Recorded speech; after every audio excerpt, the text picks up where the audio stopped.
river, run through the hills. Run, river, run to the sea. Run, river, run to your place beneath the sun. Run, river, run over me. Hi, this is Jan Lewis. Welcome to be my guest. Today we have from Waltham, Bob Tremblay. And a lot of you remember him being a journalist. He's been a film critic. He's a screenwriter. Metro West Daily News is just one of the places. 30 years in journalism. Welcome, Bob. Well, welcome. Thank you for having me on the show. Appreciate it. The way I found out about him, shame on me for not seeing it in the papers years ago, but was in one of the copies of the Daily News. Au revoir, dear readers. After 30 years, journalist, movie critic Bob Tremblay says goodbye. And what a background you have. Starting in college in Paris, tell us about that. Why'd you end up over there? That is a very romantic story. So, at the time, I was editor of the Wellesley Townsman, which is my hometown newspaper.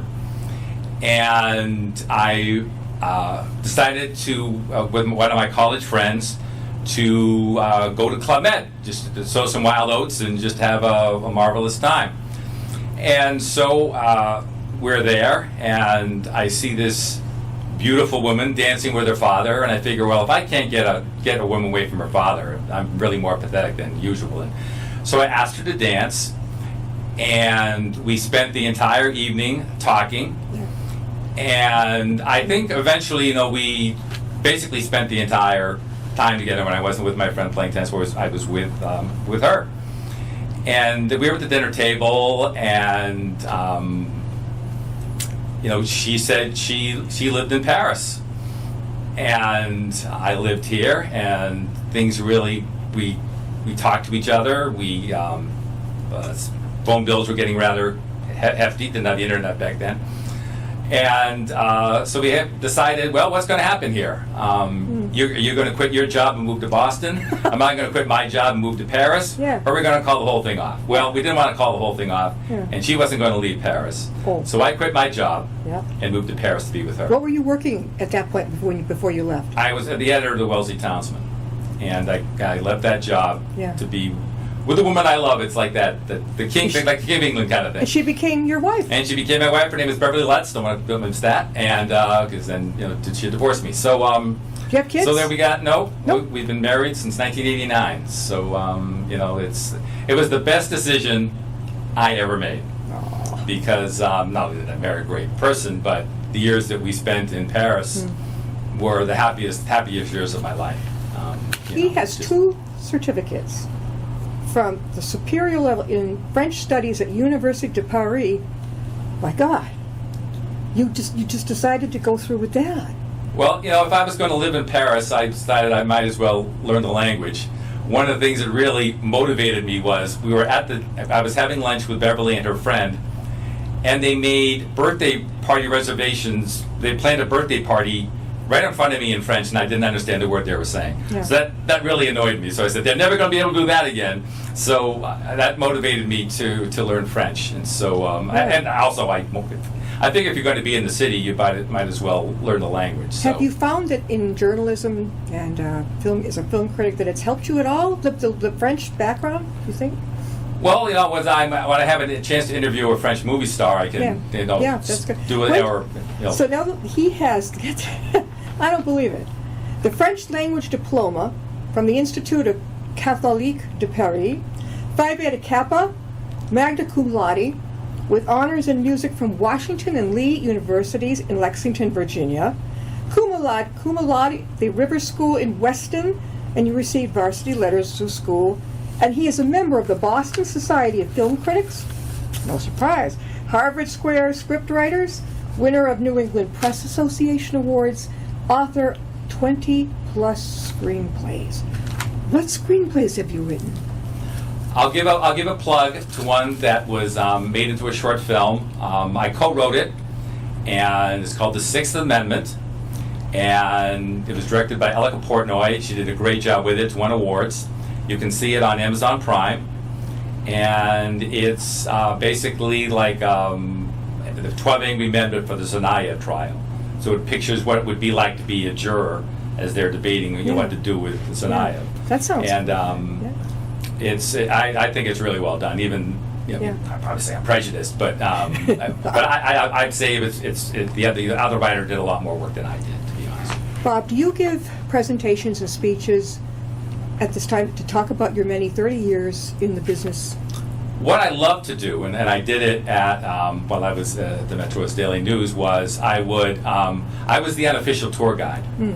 So teachers would bring their students in, and I would give them a tour of the newspaper, or I would go to the schools and read to the children. I really love doing that because I would always stress to them the unbelievably importance of reading. Yeah. I told them there's not a smart person alive who didn't read, so if you get anything out of this tour, it's how important reading is. So I just stressed that, and I really enjoyed that. Yeah. Did you grow up with a lot? I grew up with a family of readers. Did you grow up with parents and grandparents who read? Yes. Yeah. Same here. And I was a little slow. I mean, I started off with all the Charlie Brown books. Yeah. I was rabid. I just couldn't get enough Charlie Brown books. Yeah. And then it spiraled upward as I went to high school. Basically, because I took a lot of English classes, and you have to read or you're in trouble. Were you college prep in high school? What's that? Were you taking college prep courses in high school? No, I wasn't that smart. You didn't? Neither was I, but I had to if I was going to go to college. No, I was lucky. I did a lot of reading. You didn't know what you were going to be at that point. You didn't know. Well, I knew at that time in college I was taking a lot of journalism courses, but I was taking a lot of music courses too. Where were you? What school? Washington University. You were Washington, okay.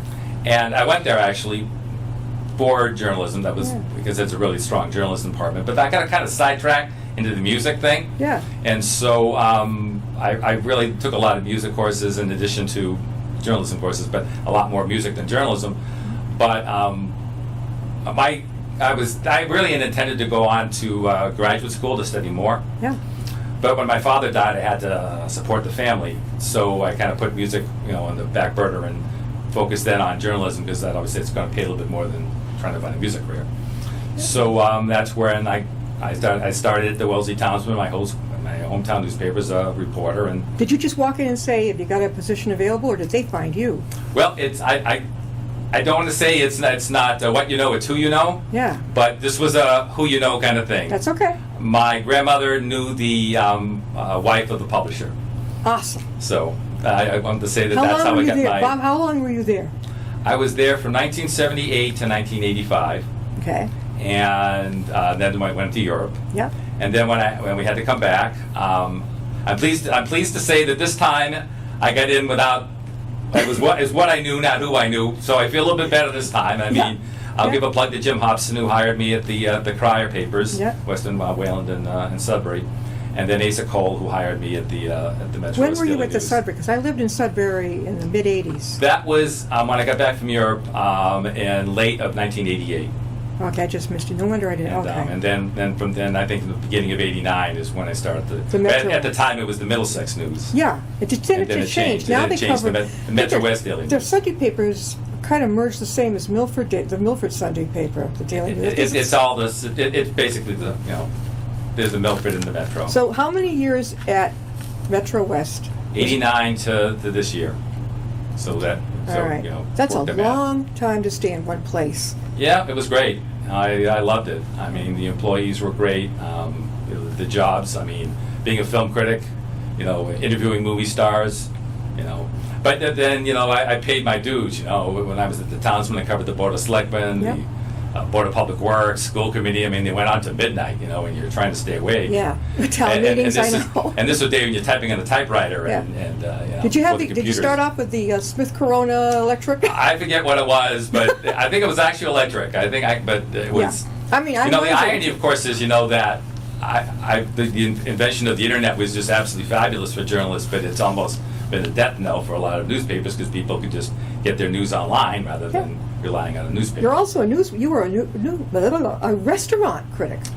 That was a lot of fun. Where'd you go? Which restaurants? You name it. And that was a lot of fun because my wife she was the be-all and end-all master of, because she lived in France. I was only there for a few years. She was there for 14 years. Yeah. And she was a home ec major. So she knew food. And while she was there, she taught some of the top French chefs. They were her students. Yeah. So, I mean, she knows her food. So we would be her and me, and then we would find two people to come along. That wasn't too hard. Oh, free food? I think we can deal with it. And so that was very, very popular. And we would.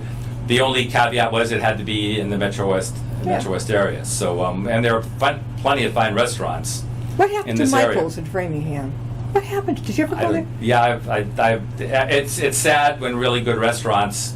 They had go books by. you could just take, right? They were like bookcases where you were sitting. I don't understand. I can understand some why some restaurants fail. I mean, but sometimes We've got it's some good ones in location. this area too. What's that? We've got good ones in this area too. How about the Post Office Pub in Grafton? Did you ever go to that one? That was not in our readership Not area. enough in your readership. So- How about South Street Diner in Westboro? We do cover Westboro, but Yeah. I haven't reviewed restaurants in a real long time. It's sort of So- it's not a diner, greasy spoon. It's a beautiful high-end little restaurant, but it's called South Street Diner. I bet you love it. Yeah, well, first of all, I love diners anyway. Yeah. I'm a huge diner fan. Oh, yeah. So I just love the food. Bob, how can they reach you?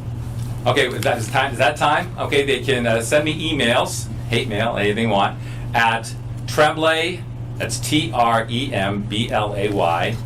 .bob5656 @gmail.com. TREMBLAY.bob5656 @gmail.com. Now, you also, real estate. You covered real estate. Yes. Was that fun? Well, that was editing. Okay, Yeah. other people, that was basically an editing job. We had writers who would go to the homes, talk to the realtors, talk to the homeowners, and typically the reporter also took the photos, and then we would put them in the real estate section. That was an editing. Yeah. I didn't do any of the writing. No. That was just an editing job. So when you would interview somebody for the paper, like an actress or an actor, did they come to you or did you go to them? I had to go to them. It was typically, there were like 3 different types of interviews. They had the round table where there'd be 10 journalists around the room and you would ask your questions. And then there were the one-on-ones where you actually talked to the movie star one-on-one. And then there was some where they just moved you in. You would sit and they would. That's how the Matt Damon, Ben Affleck, Minnie Driver interview went. I think I sat there and they came in, hi, how you doing? And I didn't know who they were because this was for Good Will Hunting, so no one who knew who they were. How about the show Cats? Did you ever go to shows in Boston and interview the main head characters? The only time I would do theater, I'm not sure if I ever did a theater review. Maybe I did 1 or 2. I actually don't recall. I've gone to a few shows because the editor would say, "Hey, you want to go to a show?" And I'd say, "Sure." Yeah. But I basically stuck to film. I'm not even sure if I ever did I did a few. We did some rock and roll, music reviews. Yeah. Because the editor was great. She'd say, "What group do you like?" They'd come to the Mansfield, and I said, "I like that group." And said, "Oh, sure, go to the show and review it." Oh, here's one for you. Did you ever? I don't know. Did you ever interview Gene Simmons from Kiss or Ace Frehley? Ace Frehley is from Boston Kid, I think. Or New York. He's in New York. One of my coworkers is one of his favorite groups, so he would have been jealous if I had to interview him. So. Tell us about some of the interviews you've done over these 30 years that you really, really loved. Well, incredibly enough, my favorite movie of all time is The Wizard of Oz. Really? And I was able to interview Margaret Hamilton. The Wicked Witch of the North? This was when I was working at the Townsman, Wicked Witch of the West. And I interviewed her. She came to Dana Hall. This was when I was at the Townsman. Yeah. And I jumped at that one. Yeah. Now, back then, I clipped out everything I did, and I put it in a scrapbook. I'm almost embarrassed to look back and to see if I really didn't stink up the interview. Going, oh my God, I interviewed my favorite actors. This is the worst interview ever. So, but that was a highlight. Yeah. The tricky thing when you do these interviews is, there's no critic alive that doesn't get a little starry-eyed over some of the, because they grow up idolizing these people and watching them, and when you get a chance to interview them, you're like, for example, I grew up just loving Diane Lane. I just think she's unbelievably beautiful. Who? Diane Lane. She was a child actress And then she moved on to become an adult actress. I mean, Now she's you said really, Diana Ross. No, No, Diane yeah. Lane. Yeah. And see the film A Little Romance. It was one of her early films when she was a child. Laurence Olivier's in it. It's a fabulous film, and so I had a chance to interview her, and I told her right off the bat, I'm sure that they're sick of this kind of stuff because they hear it all the time. Yeah, you think I'm beautiful, yeah, and you admire my work, yeah. And that's the hard thing, what do you say to these people? I really like your work. I mean, and you just try to you try to come up with something. You try to ask questions that they haven't been asked 10,000 times, sure. and that's tricky. Because you don't want to get into personal stuff. You'd be amazed, though, the stuff that you read online that has nothing to do with reality. Yeah. And I would ask them, "Is this true? What's here?" And they go, "No." That it could be lying, but I've given them the benefit of the doubt on some of that stuff. So. How about Robert Williams? Oh, yeah, Robin Williams. No. He did not come in for that interview, so it was somebody. So maybe somebody else interviewed him, but I didn't. Leonard Nimoy is a Boston guy. Remember? Yes. Spooky Spocky there. Yeah, West End. Did you ever get to interview him? One of my favorite. It's not one of my favorite interviews, but it's one of my favorite stories because a lot of these movie stars are aloof, and they just come in and they're acting. They tell you what you want to hear. They're professional actors. So you really don't get to know what they're like unless you spend a lot of time with them. And I've spent some time with them, with dinners that we've invited them to. There was an event at Brandeis University, and Alan Alda and Kate Beckinsale showed up for the film. They showed the film, and then they stuck around for a Q&A afterwards. Typically what happens after these things is, they say hi and then they leave. Kate Beckinsale, she's in the Underwood films, so people aren't familiar with her. She stood, after she came down, and she signed autographs and had her picture taken with almost every single student that was there. Awesome. I mean, who does that? Yeah. I mean, she doesn't have to do that. I mean, she gets on a plane, I'm out of here, That's so that makes you feel good about people, humanity in it, You've had a lot of experiences. You really have. Yeah. I mean, I'm not sure how much time you have. I mean, Timothy Dalton was another really great interview. Because, I recognize that name. James Bond. Do you have to give presentations?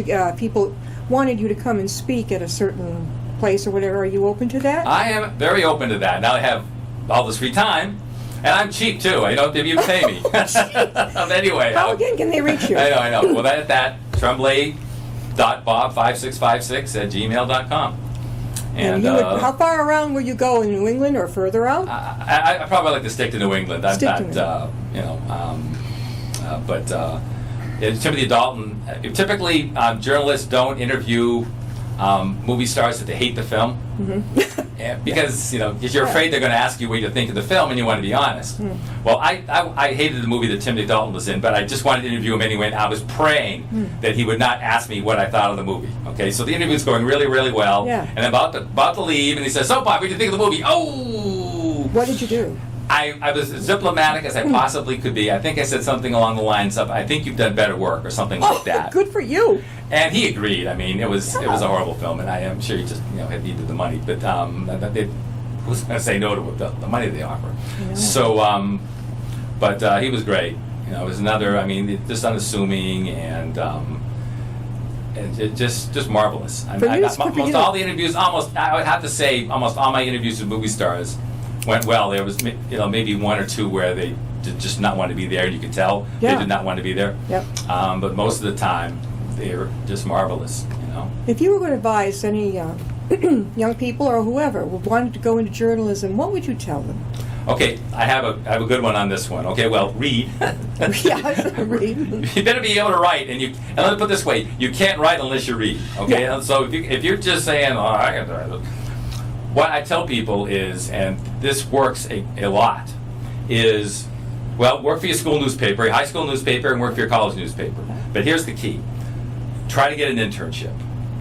Okay, whether it's paid or not paid, because what happens is, when you take an internship and you impress the people you're working for, and then it's now time to hire, and they have a bunch of resumes on their desk, and they have yours with maybe 2 or 3 other candidates that basically have the same kind of skills that you have, but they know who you are. Yeah. They don't know who those people are. They could be complete jerks. So you're going to get the job. So they're going to hire the person they know rather than the person they don't know most of the time. Mm-hmm. So my advice to people who want to get into journalism is take that internship. How about, And, it's like almost like finding a mentor. To go into a newspaper place and say, I'm not looking to get paid.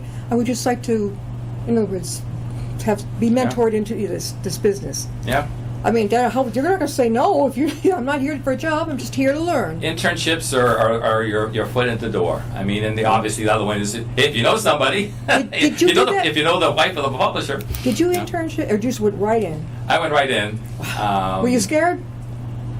I was inexperienced, So Yeah. even though if you work for your college newspaper, it's not the same thing as covering a meeting. And what they typically start you out at, and it's a good rule of thumb, by the way, is when I started out, is typing obituaries. Now, believe it or not, that's unbelievably important journalism skill because one, it teaches you to gather the information, it teaches you to put the information in a way that makes sense, and also you better not make a mistake. No. Because there's two things you can't make a mistake on: obituaries and weddings. Yeah. So, because those are the things that people clip out. I mean, you make a mistake at the Board of Selectmen meeting, maybe the Selectmen get mad. Yeah. You mess up a wedding or an obituary, and you're going to hear it. So at the Metro West Daily News, you were in charge of, I read these obits. You were in charge of gathering all the recent obituaries and making sure. I didn't do that anymore. That was my first job at the Townsman. Was basically writing obituaries. They would give me to write the obituaries, and the editor would show me where I was screwing up. Yeah. And then we segued into covering meetings. Mm-hmm. Typically at the beginning, not very important because you don't want to screw that up. Yeah. And then you advance and you cover more important meetings, and you prove you can do the job. And you did. And well, I hope so. What about the Metro West did you love? You stayed there for so long. You loved it? Well, I mean, working in the arts department was the best. Yeah, the art department. The arts. Yeah. The arts department. Had a lot of great editors there. You like that too? We were able to cover movies, to interview the movie stars, cover concerts. I mean, I even went to Los Angeles one time because we won an award for our coverage of Emily the Cow. I'm not sure if you're familiar with the Emily the Cow story. Award? I was one of the. I'm just trying to figure out why the editor let me go in. I guess I was one of the editors. Yeah. I wasn't the writer. The writer was Rodney Schusler. There's a plug for Rodney. Rodney. And Ken McGough was the photographer, one of our great photographers. Another plug for Ken. He's great. Anyway, so they went on, and I think a few other people went on, and they had me go. I guess I was one of the editors for the stories. That's an honor. But it was. I got to interview Linda Blair while I was there. Oh my God! Because she was the. At The Exorcist. Yeah. It was a big animal rights, because obviously Emily the Cow, big animal rights thing. Yeah. So she's a big animal rights Did you person. ever cover sports, or that wasn't your thing? I did sports. I did sports for all the years that I was at the Townsman, because when I wasn't covering that, I was also covering sports. Yeah. So I covered all the high school sports. What was your favorite thing in all these years to cover? What genre? Well, I know a lot about sports. Yeah. So, but I typically would cover. Football would be one I would know a lot about. Baseball, hockey, basketball. The ones I didn't know anything about were the tricky ones. Like I didn't know anything about soccer or field hockey. So those I would have to talk to the coach and find out. I got a little more knowledgeable as I had to write about it because you had to know something about it. Well, so, I told Bob, I said, you retired awfully young. You've got this time on your hands. What are you going to do? What's next? Well, the screenplay writing. Okay, you're going to write a screenplay. Are you in the middle of writing it? What I'm doing now is some people are requesting some screenplays. Yeah. And some of them are a little on the, some of them are a little old. So I'm looking back at them and making them a little more up to date. Right. And so that's what I'm doing in the screenplay right now. Yeah. So and I'm going to send it to another person, and hopefully they will like it, and we'll see where it goes. I have a few irons in the fire now, but I've had irons in the fire before, and nothing. Like I had one screenplay that I found out another director was making basically the same screenplay. You enjoy it though. You can just tell. I do love it. As a matter of fact, I remember one of my columns at the Wellesley Townsman was writing kind of like a dialogue column where people would be like two people talking, and so that just gave me writing dialogue for me is not that difficult. It's coming up with, it's trying to sell it. I mean, Yeah. I mean, you look at movies today and you wonder, how'd that movie get made? It's horrible. Yeah. And I figure I can write just as bad as that person. Give me the money. So that's what keeps me going. If everyone was writing Shakespeare, I wouldn't be doing this. Right. But they're not. What was your all-time favorite movie? Well, Wizard of Oz. Oh, that's okay. Mine was The Godfather. Well, that is a great one. And Aaron Brockovich. That's another good one. Neck and Neck. I would highly recommend seeing the movie American Graffiti. That's my second favorite movie. Yeah, I saw it. That may be one of the most important films in the history of film. Yeah. Because the director used the money for that movie to make a little thing called Star Wars. So if American Graffiti bombs and he doesn't get any money, I mean, he may have eventually been able to make Star Wars, but he may have waited a bit for it. We've got Also the launch of Harrison Ford, Richard minutes left. We were Dreyfuss. talking with Bob Tremblay, and he is a journalist, screenwriter. He was working with the Metro West Daily News for a lot of years. He's been 30 years in the field of journalism. He was educated in France. Yes, he can speak Parisian French. I tested him. It's not that good, by the way. My wife speaks so much better than I do. I'm still studying. Yeah. Are you part French from background, or? I'm French Canadian. French-Canadian. My father's side. Yeah. And he wasn't. My father wasn't. I wasn't born. He was born here. He was born in Lexington. But Where did you grow up? I grew up in Wellesley. In Wellesley. So yeah. it goes Wellesley, Brighton, Paris, Brighton, Waltham. I think those are the. So you stayed, those are the locations. Do you miss Paris? I do. We go back every year. Yeah. We didn't go back the last 2 years because of COVID, but we hope to go back next September. Mm-hmm. We basically pick it. We always go back to Paris to visit all our friends. 14 years, has a lot of friends there. Yeah. And then we pick a region in France that we haven't gone to and explore that region. We're at a house called the Gîte. Yeah. And our friends from Paris and from England join us, and we split the costs, and we have a car usually, and we just drive around, and it's the best way to see a part of the country. Yeah. It's also a very affordable way to do it, because Sure. you get your breakfast and your lunch at a supermarket, and you're basically just getting your meals at night. Well, having It's been a really good journalist, way. you are a good writer, and you're doing a screenplay. That's pretty cool. That's a nice background. It is. I love my job, and editing was the last part, and I liked that too. Yeah.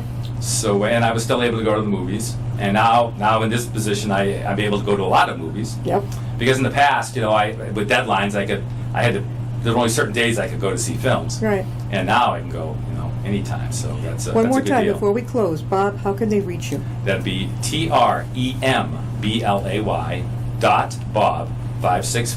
tremblay.5656@gmail.com. And he'd be happy to come if you want him to speak somewhere. I'm shilling myself here. I have no pride. No, this is great. Everything from senior centers to business organizations. Yeah. You'd be great. Yeah. And I love playing bridge. So if any seniors, I can teach bridge too. Yeah, So, really? Yeah.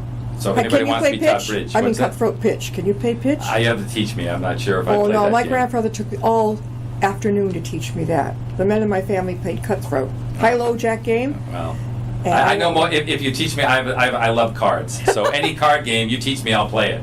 Okay, so if you would like him to bridge- come and give a presentation, make sure you get a deck of cards for him. Yeah, exactly. So if you want to play bridge, I love bridge. That's one of my tennis. Oh, tennis. Oh yes, I have to plug tennis. If anyone needs a tennis partner, that's one thing. Anybody wants to play tennis with me, I'm available. I'm an advanced player. I can only hit because my knees are shot. But if you're in the Waltham area and you just want to hit around, I'm available. I could do it any day. So that's another plug. I need a tennis partner. Man of So all just trades. a hit. Man of all trades. Thank you for being with us, Bob. Well, thank you so much for having me. I And we'll see appreciate you it. next time and be my guest. Okay, thank you. Then it seems